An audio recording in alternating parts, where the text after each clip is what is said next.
So last time I didn't really use the microphone. Were y'all able to hear me okay? Okay, good.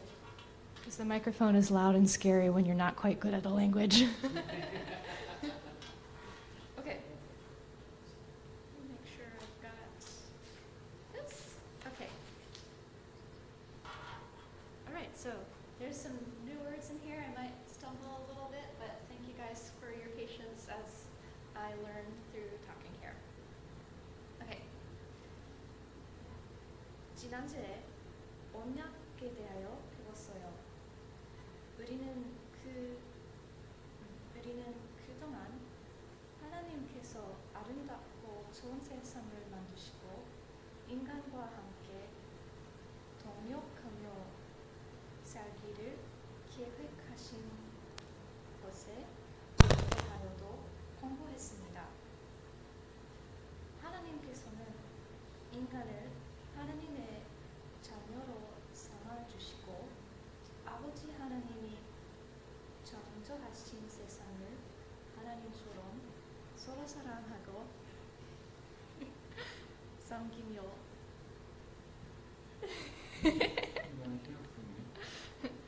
다스리며 살게 하셨습니다. 하지만 사람들은 하나님을 믿지 못하고 자신들의 뜻대로 살려고 하나님을 거역하고 하나님을 떠났던 것입니다. 그래서 하나님께서는 하나님을 거역하고 떠난 인간을 원래대로 회복하실 새로운 언약을 만드셨던 것입니다.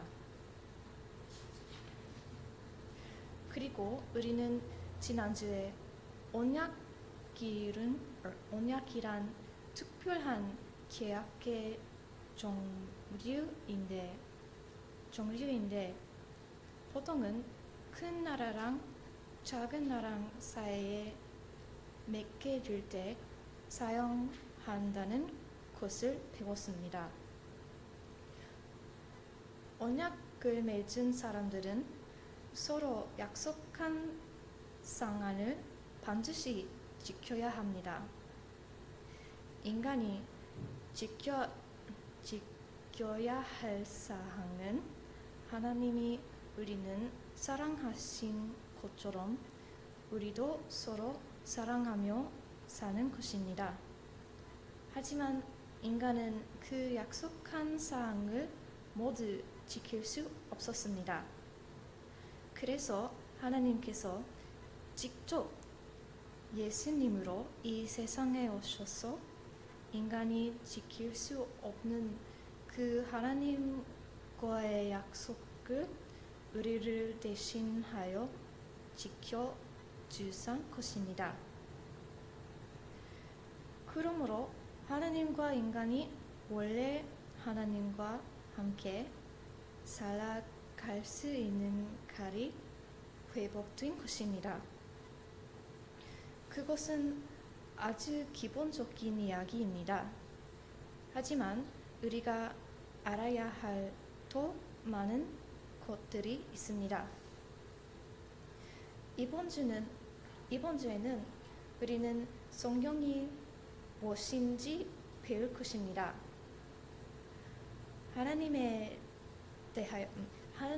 대하여는 우리가 좀 알고 있다 하더라도 계속해서 더 배워야 할 것입니다.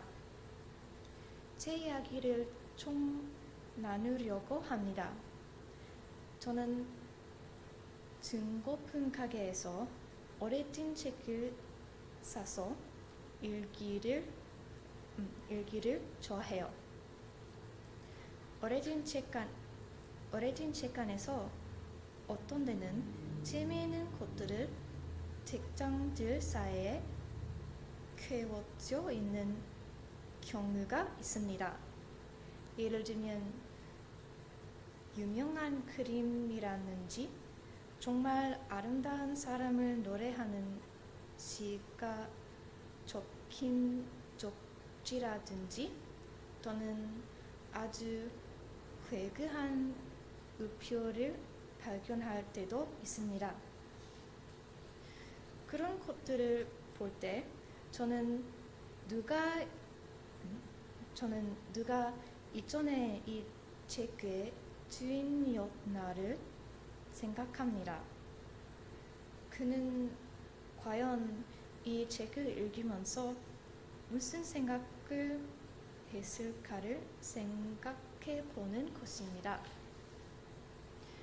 하지만 그런 물건들이 저에게 무슨 말 전해 주는 것은 아닙니다.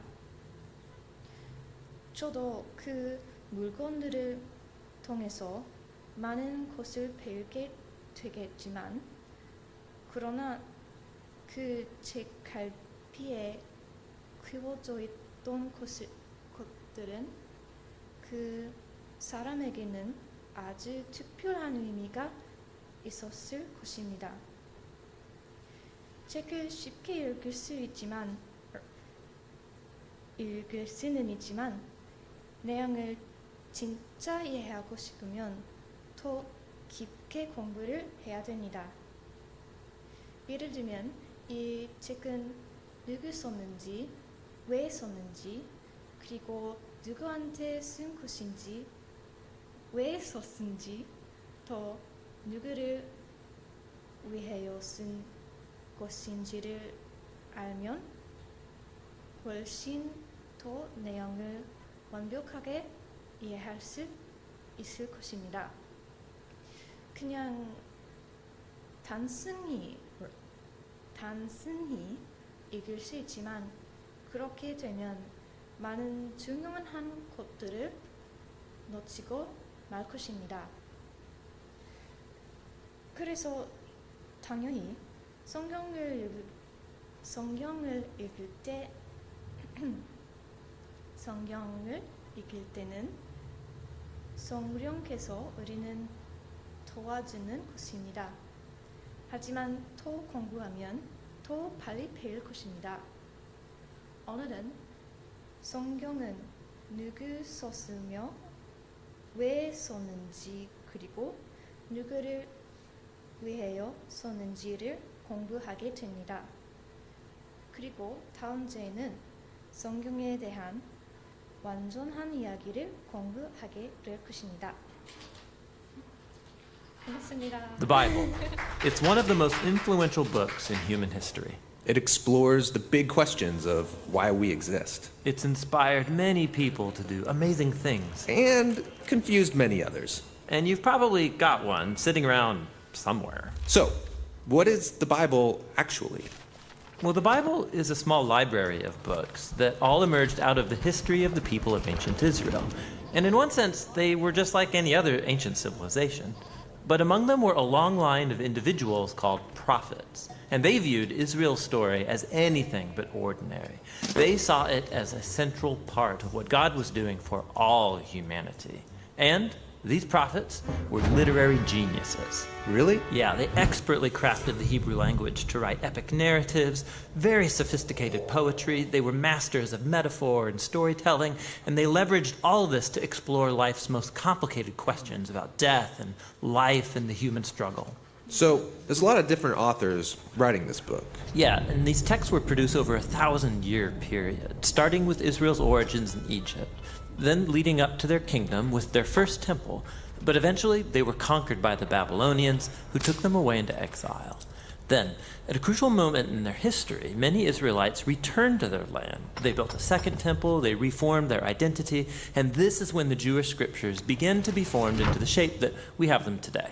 Okay, the Jewish Bible. What's in it? Well, in Hebrew, it's called by an acronym, Tanakh. The T stands for Torah, sometimes called the Law. That's Israel's 5-book foundation story.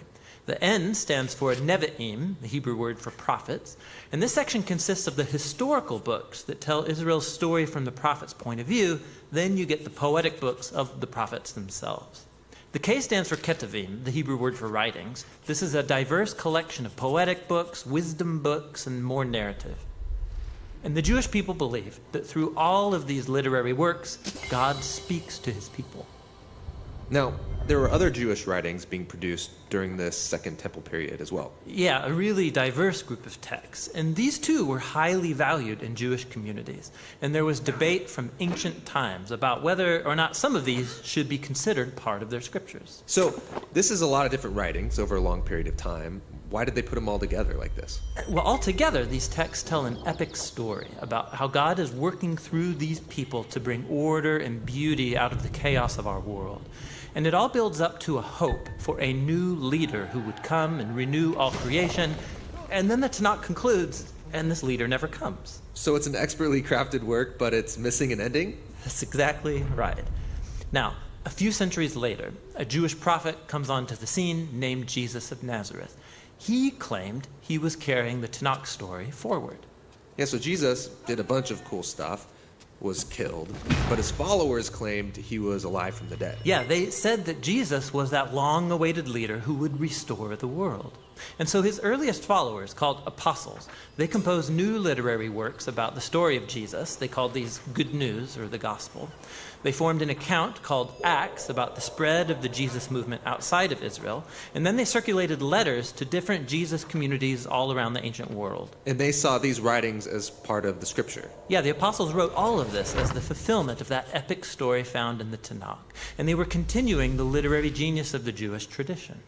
They also believed that God was speaking to his people through these texts alongside the scriptures of Israel. So that's the Old and New Testament.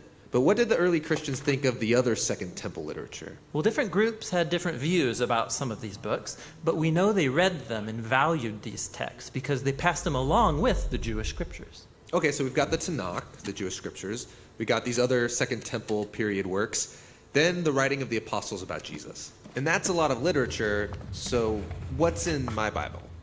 So the Christian movement has taken different forms over 2,000 years, and from the beginning, all Christians recognized the Tanakh and the New Testament as scripture. And for centuries, much of the Second Temple literature was read as part of the biblical tradition. The Catholic Church eventually made it official and called some of the books from this collection the deuterocanonical books. Some Orthodox churches used even more books from this Second Temple literature.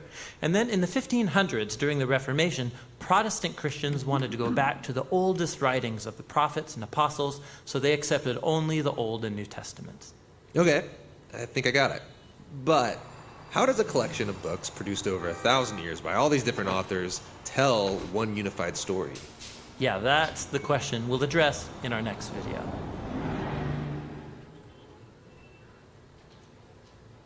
Hey, I'm John. And I'm Tim. This is the Bible Project. We believe the Bible is a unified story that leads to Jesus and has profound wisdom for the modern world. So we're creating videos to show that. This was the first in a brand new series that we're starting, How to Read the Bible, but we have lots of other